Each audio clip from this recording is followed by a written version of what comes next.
அணு ஆயுதம் உக்ரைனுக்கு வருமா வராதா அப்படின்ற சந்தேகங்கள் இருக்கு. கண்டிப்பா மேற்குலக நாடுகள் தரமாட்டாங்க. அமெரிக்கா கொடுக்கவும் கொடுக்காது. கொடுத்தாங்கன்னா அப்புறம் ஈரான் பல நாடுகள் பல அமைப்புகளுக்கு போயிடும். அதுபோல ஏகப்பட்ட பிரச்சனை இருக்கு. ஆனா உக்ரைன் செஞ்சுட்டாங்கன்னா, ஏன்னா உக்ரைனோட அதிபரான ஜெலன்ஸ்கி அவர்கள் எங்களால செய்ய முடியும் அப்படின்னு கூட சொல்லியிருந்தாரு. அது மாடர்னைஸ்டா அதிரி புதிரியாலாம் செய்யலினாலும் போட்டா ரேடியேஷன் வர அளவுக்கு செய்ய தெரியும் அப்படிங்கிறது போல டர்ட்டி பாம்ஸ் தான் செய்ய முடியும் அப்படின்னு கூட சொல்லிட்டு இருந்தார் இல்லையா? இப்போ சேனல்ஸ்லாம் வந்து பாத்தீங்கன்னா அதிகமான ஃபண்டிங் கலெக்ட் ஆயிட்டு இருக்கு. உக்ரைனோட மக்கள் வந்து பாத்தீங்கன்னா உக்ரைனோட நாட்டு பாதுகாப்புக்காக உக்ரைன்லயே அணு ஆயுதம் செஞ்சுக்கலாமா அப்படிங்கிறது போல ஒரு வச்சிருக்கிறாங்க. அதுக்கு வந்து ஒரு அக்கௌண்ட்டை ஓபன் பண்ணி அதுல ஃபண்டிங் கலெக்ட் பண்ணிட்டு இருந்துக்கிறாங்க. மொத்தம் 11 மில்லியன் ஹரினியாஸ் கலெக்ட் ஆயிருக்கு. யாராவது முடிஞ்சுன்னா டொனேட் பண்ணிடுவாங்க உக்ரைன்ல இருக்கிறவங்களுக்குலாம். இந்த விஷயம்லாம் ஷேர் ஆகி நிறைய பேர் டொனேட் பண்ணிட்டு இருக்கிறாங்க அப்படின்னு சொல்லப்பட்டு வருது. அது என்ன செஞ்சிருவாங்களா என்னமோ ஆயிருமா அப்படிங்கிற போல இருக்கு. ஏன்னா இப்போதைக்கு பேச்சுவார்த்தை சுமூகமா வரலை அப்படின்னு போல தெரியுது. ஆனா ரஷ்ய அதிபரான விளாடிமிர் புட்டின் அவர்கள் வந்து பாத்தீங்கன்னா ஸ்டீவ் விட்டாஃப் அவர்களை டோரை சாத்தி வச்சுட்டு பேசிக்கலாம் அப்படிங்கிற போல பேசிக்கிட்டு இருக்காங்க. இந்த அமெரிக்காவுக்கு இதே பொழப்பு. எப்போ போனாலும் டோரை க்ளோஸ் பண்ணி பேசிக்கிறாங்க. டெமோக்ரஸி அப்படித்தான் வேலை செய்யணும் வேற சொல்றாங்க. எது எப்படியோ இந்த பேச்சுவார்த்தை ஓரளவுக்கு முடிஞ்சிருந்திருக்கு. ரஷ்ய அதிபரான விளாடிமிர் புட்டின் அவர்கள் என்ன சொல்லியிருக்காருன்னா இந்த பேச்சுவார்த்தையின் போது ஒரு ஸ்டேட்மெண்ட் என்னவா இருந்திருக்குன்னா, அதாவது சீஸ்ஃபயர்ங்கிறது கம்ப்ளீட்டாக இருக்கணும். இந்த சீஸ்ஃபயரை போட்டு மொபைலைஸ் பண்ணுறது, அதிகமான ஆயுதங்கள் கொண்டு வந்து உக்ரைனுக்கு கொடுக்கறது, அதுக்கப்புறம் ஃப்ரண்ட் லைன்லாம் ரெடி பண்ணுறது, இது போல வேலைகள் இருக்கக்கூடாது. சீஸ்ஃபயர்னா சீஸ்ஃபயர், எந்த மூமெண்ட்டும் இருக்கக்கூடாது அப்படிங்கிற ரஷ்ய அதிபரான விளாடிமிர் புட்டின் அவர்கள் அந்த நெகோசியேஷனில் அவர் ஒரு பாயிண்ட் ஆட் பண்ணிக்கிறார். சீஸ்ஃபயர் ஓகே, ஆனால் அது கம்ப்ளீட்டான சீஸ்ஃபயராக இருக்கணும். அது மட்டும் இல்லாமல் சொல்யூஷன் அப்படின்னு வரீங்கன்னா பெர்மனண்ட்டான சொல்யூஷன் வேணும் அப்படிங்கிறத கிளியராக பேசியிருக்காரு. ஸோ பார்ப்போம் இது எப்படி திரும்பவும் மேற்குலக நாடுகள் பால்லே கோர்ட்லேயே வந்து பார்த்தீங்கன்னா பால் வந்துருச்சு. ஸோ அதனால் இதுக்கப்புறம் அவங்க முடிவு எடுக்கணும் அப்படிங்கிற சொல்லிக்கிறாங்க. ஏன்னா சீஸ்ஃபயர் போட்டு திருப்பி உக்ரைனை ரீபில்டு பண்ணாங்கன்னா எப்படி அப்படின்ற கேள்விகள் இவங்க தரப்பு கேட்குறாங்க. நியாயமான கேள்விகள் போல தெரியுது. இது நியாயப்படுத்துவாங்களா இல்லை வேறு ஏதாவது சொல்லி ஏதாவது மிரட்டுவாங்களா, இல்லை மீடியாக்கள் வச்சு அவங்க செஞ்சது தப்பு அப்படிங்கிறது போல திருப்பி கொண்டு வருவாங்களா, இல்லை ப்ரொஜெக்ஷன் எப்படி வரப்போகுது அப்படிங்கிறது பார்ப்போம். சரி, ஏதோ முடிவுகள் நல்லா எடுத்தாங்கன்னா பரவாயில்ல. பெலரூஸ் அவர்கள் என்ன சொல்றாங்க, பெலரூஸோட லுக்கஷெங்கோ அவர்கள் எல்லாத்தையும் தெளிவாக வெள்ளக்கணையை ஊற்றிட்டு படிக்கணுங்க. அந்த டேர்ம்ஸ் எல்லாத்தையும் நீட்டாக படித்து கொஞ்சம் நாள் எடுக்கும். எல்லாம் பார்த்து பேசி படிச்சுட்டு முடிவெடுத்து தான் செய்ய முடியும். அது மட்டும் இல்லாமல் பெலரூஸோட லுக்கஷெங்கோ அவர்கள் வந்திருக்கிறார் இல்லையா, அவர் வந்ததுக்கான காரணம் அவர் நாட்டுக்கான செக்யூரிட்டி கேரண்டி. அதாவது உண்மையாலுமே ஒரு நாட்டுக்கு செக்யூரிட்டி கேரண்டி தர்றது அப்படின்னா அது எப்படி, ஐயா தாயே தயவு செஞ்சு எங்களுக்கு சேர்த்திங்க, எங்களுக்கு பாதுகாப்பு கொடுங்கன்னு கேட்டு பிச்சை எடுத்து போய் வாங்குறதுங்கிறது அடிமை சாசனம் மாதிரி தானே இருக்கு. ஆனால் இப்போ பெலரூஸ்க்கு வந்து பார்த்தீங்கன்னா செக்யூரிட்டி கேரண்டி போட்டுக்கலாங்களா, பண்ணிக்கலாங்களா, ரெண்டு நாடுகளும் பேசினாங்க. அடுத்தடுத்த நடவடிக்கைக்கு போனாங்க. பார்த்தீங்கன்னா அணு ஆயுதங்கள் இதெல்லாம் கொண்டு போய் பெலரூஸ்குள்ளே வச்சாங்க. இரு நாடுகளும் இணைஞ்சு செயல்பட்டுக்கலாம். ட்ரோன் தொழில்நுட்பங்கள்லாம் பெருமளவில் செஞ்சுக்கலாம். ட்ரோன் ஃபேக்டரியில் உருவாக்கிக்கலாம். அடுத்தடுத்த கட்டத்துக்கு முன்னேறினாங்க. இப்போ வந்து பார்த்தீங்கன்னா அக்ரிமெண்ட்டில் கையெழுத்து போட்டாச்சு. கோப்புகளில் இரு அதிபர்களும் உட்காந்து கையெழுத்து போட்டாங்க. இரு நாடுகளுக்கும் இதுக்கு மேலே பாதுகாப்பு கொடுத்துக்குவாங்க. இதுதானே செக்யூரிட்டி கேரண்டியாக இருக்கும். அது சமமாக மதிக்கணுமா இல்லையா அந்த பாதுகாப்பு வளையத்துக்குள்ளே வரக்கூடிய நாட்டை? ஒரு நாடு கெஞ்சி கூத்தாடி கதறி அதுக்கப்புறம் கொண்டு வந்து சேர்த்துக்கிட்டாங்கன்னா அது எப்படி இருக்குது அப்படிங்கிற போல பல அனலிஸ்ட் தரப்பு வந்து பலவிதமான கருத்துக்கள் இருக்கு, பலவிதமான கோணங்களை யோசிக்கிறாங்க.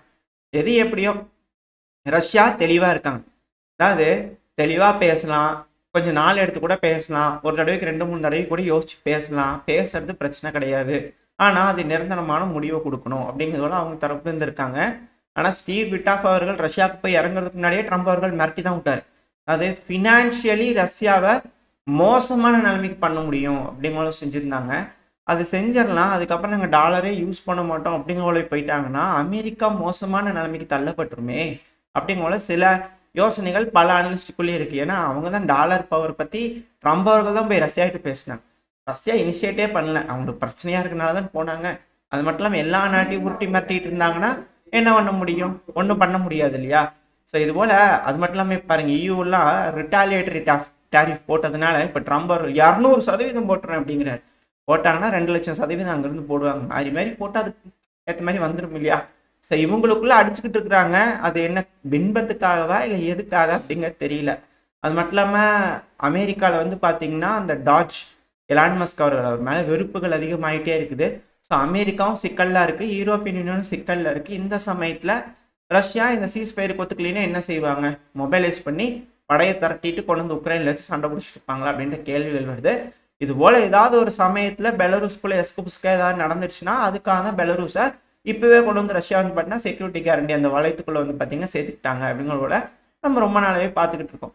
சரி, ஓகே, எது எப்படியோ இப்போ கோப்புகள் கையெழுத்தாயிடுச்சு, பெலருஸ் சேஃப் ஆயிடுச்சு. ஆனால் உக்ரைன் இன்னும் சேஃப் ஆகலை. அதை சேஃப் பண்ணுறதுக்கான என்ன வழிகள் இருக்குது அப்படிங்கிறது பார்க்கலாம்.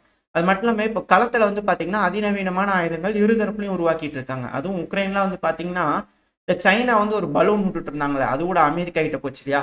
ஸோ அதே போல் உக்ரைன் வந்து பார்த்தீங்கன்னா பலூனில் ட்ரோன் கேரியராக யூஸ் பண்ணிக்கலாமா அப்படிங்கிறது போல். எதுக்காக இது யூஸ் பண்ணுறாங்க அப்படின்னா, அடிக்கடி இந்த காமிகாசி ட்ரோன்லாம் வந்துடுது இல்லையா, ரஷ்யாக்குள்ளேருந்து பெருமளவில் வந்துடுது இல்லையா? ஸோ அதனால இது போல் பலூன்களை பறக்க விட்டுட்டு இருந்தா, ஸோ அந்த ஏரியாவில் வந்து ஏதாவது காமிகாசி ட்ரோன்கள் வருதுன்னா அந்த பலூன்லேருந்து ட்ரோன்கள் எஃபிவி ட்ரோன்கள் வந்து இல்லை அங்கேருந்து காமிகாசி ட்ரோன்களை நியூட்ரலைஸ் பண்ணுற மாதிரியான ட்ரோன்கள் வந்து அந்த ஏரியாவில் இருக்கக்கூடிய ட்ரோன்களை நியூட்ரலைஸ் பண்ணிட்டோம். இதனால ட்ரோன் தாக்குதல்லேருந்து பெருமளவில் தற்காத்துக்கலாம் அப்படிங்கிற உக்ரைன் தரப்பு வந்து ரெடி பண்ணிக்கிட்டு இருக்காங்க. அதுக்கான முயற்சிகள்லாம் பெருமளவில் போயிட்டு இருக்கு. இதே போல ஒரு விஷயம் ரஷ்யாவோட ஏர்ஷிப். இந்த சேனல்ல நான் இது போல செய்திகள் பேச ஆரம்பிக்கும் போது நான் போட்டது ரஷ்யாவோட ஏர்ஷிப் இருக்கு அப்படிங்கிறது போல களமிறக்கலாமா அப்படிங்கிற போல அங்கே பேசிட்டு இருக்காங்கன்ட்டு. ஸோ ரஷ்யா கிட்ட இது போல தொழில்நுட்பங்கள் இருக்கு. அது மட்டும் இல்லாமல் ரஷ்யா இப்போ ஏவாக்ஸ் எல்லாம் யூஸ் பண்ணிக்கிட்டு இருக்காங்க. ஏன்னா அதிகமான ஆயுதங்கள், ஒருவேளை இந்த சீஸ்ஃபயர் வந்து கொஞ்சம் வரல, ஒர்க் அவுட் ஆகலை அப்படிங்கும்போது வெறி கொண்டு தாக்குறதுக்கு வாய்ப்பு இருக்கு. அதனால 2 ஏவாக்ஸை வந்து பார்த்தீங்கன்னா ரஷ்யா இந்த பகுதியில், இந்த கர்ஸ்க் ரீஜன், பிரியான்ஸ்க் பகுதி, அந்த ஏரியாவில் பாதுகாப்பு கொடுக்கறதுக்காக ஏவாக்ஸை போட்டிருக்காங்க அப்படின்னு சொல்லப்பட்டது. அதாவது பறந்துட்டு இருக்கக்கூடிய எல்லா ஏரியா டார்கெட்ஸையும் நியூட்ரலைஸ் பண்ணும் இல்லையா, அந்த ஒரு காரணத்தினால. ஸோ ரஷ்யாவும் ப்ரிவென்டிவ் மெஷர்ஸ் வந்து பார்த்தீங்கன்னா எடுத்துக்கிட்டு இருக்காங்க. இந்த சமயத்தில் களத்தில் வந்து பார்த்தோம் அப்படின்னா, களத்தில் ரஷ்ய தரப்பு வந்து தொடர்ந்து முன்னேறிக்கிட்டே இருக்கிறாங்க. அதுவும் இந்த சுமி பகுதியில் பஃபர் ஜோன் ஆப்ரேஷனுக்காக பெருமளவில் ரஷ்ய தரப்பு வந்து தயாராகிட்டு இருக்காங்க. பல செக்மெண்ட்லேயும் முன்னேறிட்டு இருக்காங்க. பசிபிக்காலாம் கட்டுப்பாட்டுக்குள்ள எடுத்துக்கிட்டாங்க ரஷ்யா அப்படின்னு சொல்லியிருந்தோம் இல்லையா. இப்போ இந்த இடத்துல வந்து பார்த்தீங்கன்னா உக்ரைனோட வீரர்கள் அந்த கர்ஸ்க் பயிலேருந்து பின்வாங்கிட்டு இருக்காங்க இல்லையா, அந்த இடம் எப்படி இருக்கு அப்படிங்கிறது வந்து உக்ரைனோட வீரர்கள் பின்வாங்கிட்டு இருப்பாங்க இல்லையா. ஸோ அவங்க எடுக்கக்கூடிய வீடியோ சைடில் லோடாக இருக்கும். அதாவது நரகத்தின் வாசல் அப்படிங்கிறதோல இருக்கு இல்லையா. ஸோ அது போல இருக்கு. ஏகப்பட்ட வெஹிக்கல்ஸ் வந்து பார்த்தீங்கன்னா அந்த ஒரு ரோட்ல பயங்கரமாக டெஸ்ட்ராய் ஆயிருக்கு. இருந்துமே அந்த பகுதி வழியாக தான் உக்ரைன் பின்வாங்கி ஆகணும். அது மட்டும் இல்லாமல் அந்த ஏரியாவில் தான் 3 கிலோமீட்டர் தொலைவில் ரஷ்யன்ஸ் இருக்காங்க. ஸோ அந்த ரோட்டை வந்து யூஸ் பண்ணுறதே நரகத்துக்கு போகிறதுக்கான ஒரு வழி போல தான். இருந்தாலுமே அந்த வழியை தான் அவங்க யூஸ் பண்ணி ஆகணும், வேறு ஆப்ஷன் கிடையாது. இதனால டைம் பார்த்து கொஞ்சம் கொஞ்சமாக வந்து பார்த்தீங்கன்னா பேட்சாக உக்ரைனியன்ஸ் போயிட்டு இருக்காங்க.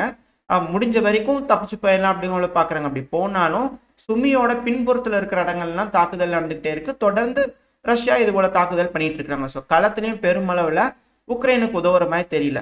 இந்த சமயத்தில் வந்து பார்த்தீங்கன்னா களத்தில் பெருமளவில் ரஷ்ய தரப்பு வந்து முன்னேறிட்டு இருக்காங்க இல்லையா. இது போல டைமில் ரஷ்யாவோட இன்ஜினியர்ஸ்லாம் பெருமளவில் வேணுங்கிற மாதிரியான மாடிஃபிகேஷன் பண்ணி கொடுக்குறாங்க அப்படின்னு சொல்லியிருந்தோம் இல்லையா.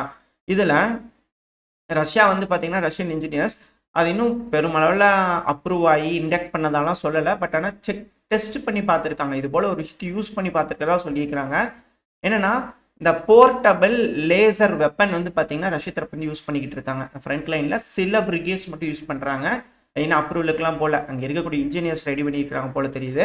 ஸோ இதுக்கப்புறம் இது மேலே போகுது, மேலே இருக்கிறவங்க யாராவது பார்க்குறாங்க, அவங்கக்கிட்ட ஏதோ அப்ரூவல் கிடைக்குது, நல்லா இருக்குப்பா, இது நல்லா வேலை செய்யுது அப்படிங்கிற ஒரு டெஸ்ட் ஆச்சு, இதனால் அங்கே இருக்கக்கூடிய வீரர்களுக்கு எந்த ஒரு பாதிப்பும் இல்லை அப்படிங்கிறலாம் ப்ரூவ் ஆச்சு அப்படின்னா இது மிக பெருமளவில் ப்ரொடக்ஷனுக்கு போயிடும் அப்படின்னு சொல்லப்பட்டது. இது மிக பெரும் இழப்புகளை ஏற்படுத்திடும். ஏன்னா காங்கிரீட் பிளாக்கெல்லாம் இருக்கு இல்லையா. ஸோ அதெல்லாம் ஓட்ட போட்டு தொலை போட்டுட்டு போகுது. என்னப்பா ஆயுதம் இது, ஏன்னா அது காட்டவே மாட்டாங்க. அந்த லேசர் லைட் மட்டும் போகிறது மட்டும் தான் காட்டுறாங்க. மேபி அது கொஞ்சம் செக்யூரிட்டியாக இருக்கணும் அந்த தொழில்நுட்பம் அப்படிங்கிறதுக்காக அப்படி காட்டாமல் இருக்காங்களா இருக்கும். பட் ஆனால் அந்த லேசர் லைட் அடிக்கிறதுனால மிக பெருமளவில் இழப்புகள் ஏற்பட்டுரும் களத்தில் அப்படிங்கிற சொல்லப்பட்டது. அது மட்டும் இல்லாமல் இது போல் சாங்ஷன் அது இது அப்படிங்கிறாங்க. ரஷ்யா வார் டைம் எக்கனாமியில் இருக்குது, அதெல்லாம் வேலையே செய்யாது ஃபர்ஸ்ட் ஆஃப் ஆல். அது மட்டும் இல்லாமல் இந்த சமயத்தில் வந்து பார்த்தீங்கன்னா ரஷ்ய தரப்பு வந்து பெருமளவில் அந்த ட்ரோன்கள், எஃபிவி ட்ரோன்கள், அந்த மாடுலார் ட்ரோன்கள்லாம் இருக்கு இல்லையா. ஸோ அதை அப்கிரேட் பண்ணியிருக்காங்க. அது பெருமளவில் ப்ரொடக்ஷனுக்கு போயிட்டு இருக்கு. இன்கேஸ் ஃபியூச்சரில் இந்த சீஸ்ஃபயர் ஒர்க் ஆகலை அப்படிங்கும்போது மேற்குலக நாடுகள் இது போல் ஒரு பெருமளவில் அஃபென்சிவ் வந்தாலும் தடுக்க முடியும். பெருமளவில் ப்ரொடக்ஷன் போயிட்டு இருக்கு அப்படிங்கிறத ரஷ்ய தரப்பு வந்து தொடர்ந்து சொல்லிட்டு இருக்காங்க. ஸோ ரஷ்யா மேசிவாக ப்ரிப்பேர் ஆகிருக்கிறாங்க. லுகஷெங்கோ அவர்கள் பக்க பலமாக வந்து பார்த்தீங்கன்னா ரஷ்யா கூட இருக்க போகிறாரு. ஸோ அதுக்கான செக்யூரிட்டி அக்ரிமெண்ட்ஸ்லாம் போட்டுருச்சு. ஸோ ரஷ்யா ப்ரிப்பேர் ஆகிட்டாங்க. இந்த சீஸ்ஃபயருக்கு ஒத்துக்கிற மாதிரி தெரியல. ஸோ திருப்பியும் பாலை வந்து பார்த்தீங்கன்னா ரஷ்ய அதிபர் எட்டி வச்சுக்கிறாரு. இப்போ திருப்பி மேற்குலக நாடுகளோட கோர்ட்லேயே தான் இருக்கு பால். என்ன மாதிரியான முடிவுகள் எடுக்க போறாங்க? தொடர்ந்து உக்ரைனுக்கு உதவ போறாங்களா? இல்ல வேற ஏதாவது முடிவுகள் எடுத்து சரி ஓகேன்னு அந்த 4 ஒப்லாஸ்ட் வந்து பின்வாங்கிறதுக்குலாம் ஒத்துக்க போறாங்களா? என்ன நடக்க போகுன்றதை வெயிட் பண்ணி பார்ப்போம். ஸோ ஒவ்வொரு அளவுக்கான செய்திகள் இந்த பதிவுல பார்த்துருப்போம்னு நினைக்கிறேன். இதோட இந்த பதிவை நான் முடிச்சுக்கலாம். இந்த பதிவு எப்படி இருந்துச்சு, உங்களுக்கு பிடிச்சிருக்கா? பிடிச்சிருந்தா லைக் பண்ணிட்டு உங்க ஃப்ரெண்ட்ஸ் அண்ட் ஃபேமிலியோட ஷேர் பண்ணிக்கோங்க. அது கூட மறக்காம இந்த பதிவு பற்றி உங்களோட கருத்துக்களை கமெண்ட் செக்ஷனில் சொல்லுங்க. இந்த பதிவு நல்லா இருக்குன்ற நம்பிக்கையில் அடுத்த பேர் உங்களை சந்திக்கிறேன். அதுக்கு ஸ்டே சேஃப். பை.